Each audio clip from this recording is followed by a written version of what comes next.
A shocking report has claimed that Iranian clerics have issued a fatwa calling for the assassination of U.S. President Donald Trump.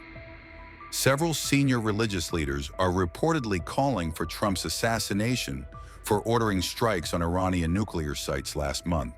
The most widely circulated threat came from Mohammad Javad Larijani, a former senior advisor to Iran's supreme leader Ali Hosseini Khamenei, who warned Trump can't sunbathe at Mar-a-Lago, or he may be hit by a drone in the navel.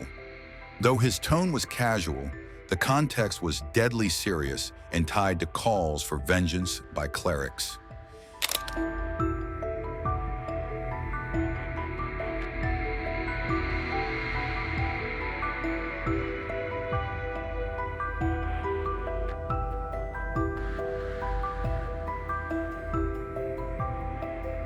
The chilling threat came after U.S.-backed strikes on 3 Iranian nuclear facilities in late June. Iran has blamed Trump directly for those strikes and for ordering the 2020 killing of General Qassem Soleimani. Some clerics declared Trump and Israeli PM Benjamin Netanyahu infidel combatants, punishable by death under Islamic law. An Iranian website claimed that it has raised more than $30 million as a bounty for assassinating the U.S. president. It offers bounties as high as $1.14 million to anyone who kills Trump, according to cleric Mansour Imami.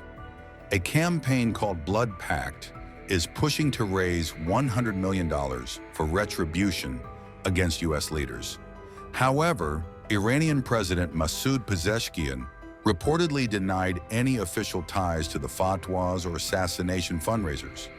But top clerics like Alireza Panahian insist Trump is an enemy of God who must be punished.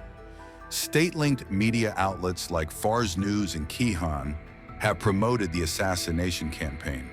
However, Trump laughed off a threat by an Iranian official suggesting he could be attacked with drones while sunning himself at his Florida mansion, telling a bemused press corps he had not sunbathed since childhood.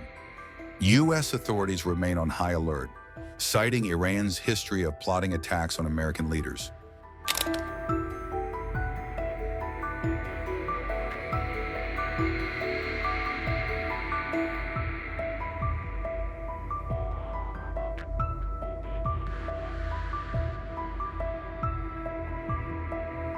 So Iran wants to meet.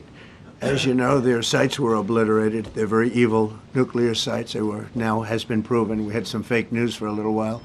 The same people that covered the Hunter Biden laptop was from Russia. The same people that did 3 or 4 other Russia hoax. But on their ambition. No, wait, just listen.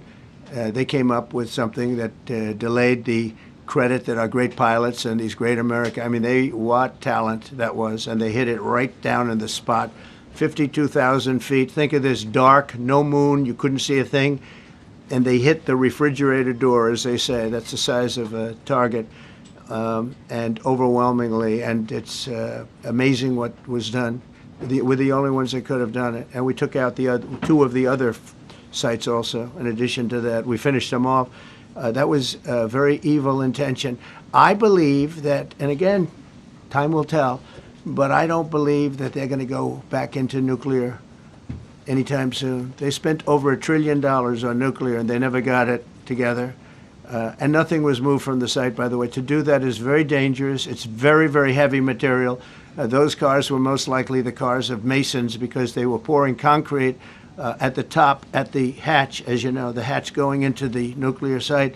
They wanted to reinforce it, and they had some masons there pouring concrete. By the way, that concrete was obliterated. It hit exactly at the concrete. It was, I don't think it had a chance to dry, but everything's down there. It's under millions of tons of rock. If Iran... Are you from Iran? No, I'm not from Iran. I'm from the UK.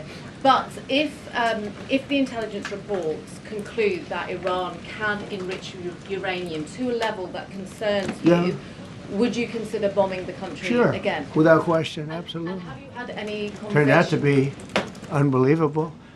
But, our incredible flyers and I call them the shots, these guys are unbelievable. Think From 52,000 feet, they hit the equivalent of a refrigerator door. They actually hit it right in the center, so it's much smaller than that. And just bomb after bomb going deeper, deeper, blowing up. Incredible, incredible thing. I don't know if you heard the general. He was very impressive. Raisin Cane. You know, he's the one that beat ISIS for me. And he did it in a matter of weeks. And I was told it was going to take 4 or 5 years. And when I got this job, I always said, if I get this job, I'm going to put that guy as the head of the Joint Chiefs of Staff. And Dan Kane, and he, when I heard his name was Raisin, his nickname is Raisin, Raisin Kane. I said, you got to be kidding. So I liked him right from the beginning. But he knocked out ISIS in a time that nobody ever thought possible. And when this attack was completed and so successful, I said, now I know how you knocked out ISIS so quickly. But we have the best people, we have the best equipment in the world. You know, I rebuilt the military during my 4 years, during my other term. We have the best equipment in the world. The problem is we gave away, you know, a lot of it, but small, relatively speaking. We gave a lot of it away to Afghanistan. Shouldn't have happened. That just shows how incompetent they were. They gave all that equipment away, billions and billions of dollars worth. Shouldn't have happened, but that was small compared to what we have. Now we have a great military with great people. Okay. Yeah, please. Mr. President, congratulations. A couple of very different questions. One is Rwanda, 1994. As you grew up in New York, we all knew how horrific those attacks were. Congratulations on that treaty. There are talks that perhaps... That's going to take place today at 3 o'clock in the Oval Office. We're going to have a signing with Rwanda and the Congo. So I'm a little out of my league in that one because I didn't know too much about it. I knew one thing. They were going at it for many years and with machetes. It is one of the worst wars that anyone's ever seen. And I just happened to have somebody that was able to get it settled. I mean, just a brilliant person who is very comfortable in that part of the world. It's a very dangerous part of the world. I said, are you uncomfortable there? People are being killed. School children are being raided and killed. And I don't even want to say how, but as viciously as I've ever heard. Are you uncomfortable? No, that's the part of the world that I know. Very comfortable. Was able to get them together and sell it. And not only that, we're getting for the United States a lot of the mineral rights from the Congo as part of it. They're so honored to be here. They never thought they'd be coming to, look, this is a very tough part of the world. They never thought, they were just telling me, they never thought they'd ever be coming to the White House, and they're so honored. And so we're going to give them a great big reception. But that's after many years of fighting. It's a great thing. That's at 3 o'clock, I believe.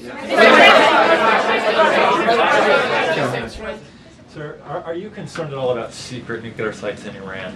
You talk about maybe just secret nuclear site? Yes, there might be some that Not are really. radar. Can I tell you? They're exhausted. And Israel's exhausted too. And I dealt with both of them. And they both wanted it settled, both of them.